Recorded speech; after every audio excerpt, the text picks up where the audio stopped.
Hi friends, இன்றைக்கி நம்ம என்ன செய்ய போகிறோம்னா தக்காளி ஜாம் செய்ய போகிறோம். தக்காளி ஜாம் எப்படி செய்யுதுன்னு பார்க்கலாம். எங்கள் சேனலை ஃபஸ்ட் டைம் பார்க்குறீங்கன்னா சப்ஸ்கிரைப் பண்ணுங்கள், லைக் பண்ணுங்கள், ஷேர் பண்ணுங்கள். வாங்க வீடியோக்குள்ளே போகலாம். ஒரு பேசன் வச்சுக்கலாம். கட் பண்ணி தக்காளியை 5 தக்காளி போட்டுக்கலாம். வேக வைக்கிறதுக்கு தண்ணி கொஞ்சம் ஊற்றிக்கலாம். தக்காளி வேகணும்.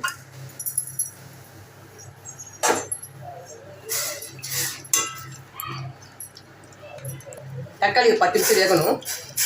தண்ணி நல்லா சுண்டுற வரையும் நல்லா வேகணும்.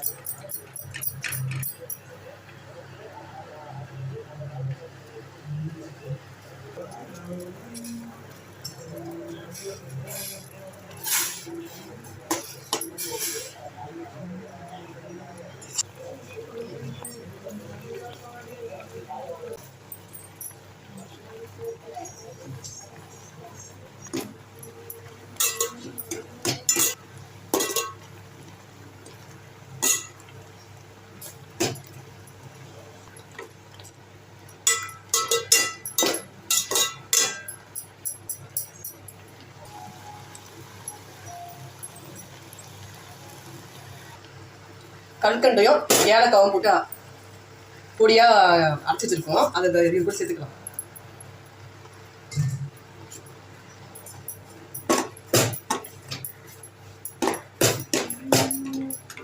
சர்க்கரை போடுறதோட கல்கண்டு போட்டால் நல்லது உடம்புக்கு.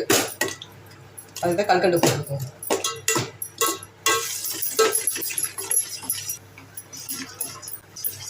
எல்லாத்துக்கும் நல்லது, நல்லாயிருக்கும்.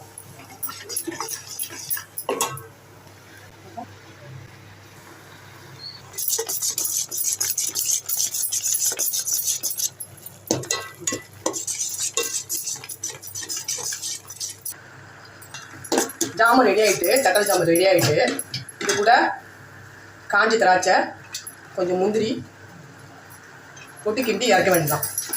இது பிரியாணிக்கு, வெஜிடபிள் ரைஸுக்கு, புலாவுக்கு இதெல்லாம் போட்டு சாப்பிட்லாம், நல்லாயிருக்கும்.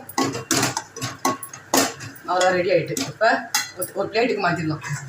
பண்ணலாம். ஆஃப் பண்ணிட்டு இப்போ ஒரு பிளேட்டுக்கு மாற்றிடலாம்.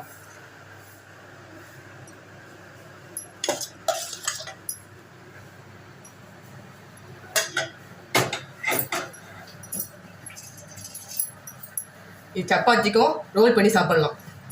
நல்லா ஜாமுன் பதில் சாப்பிட்லாம். தக்காளி ஜாமுன் நல்லாவும் இருக்கும். பசங்க நல்லா விரும்பி சாப்பிடுவாங்க. உங்கள் பிள்ளைங்களுக்கு செஞ்சு கொடுங்க.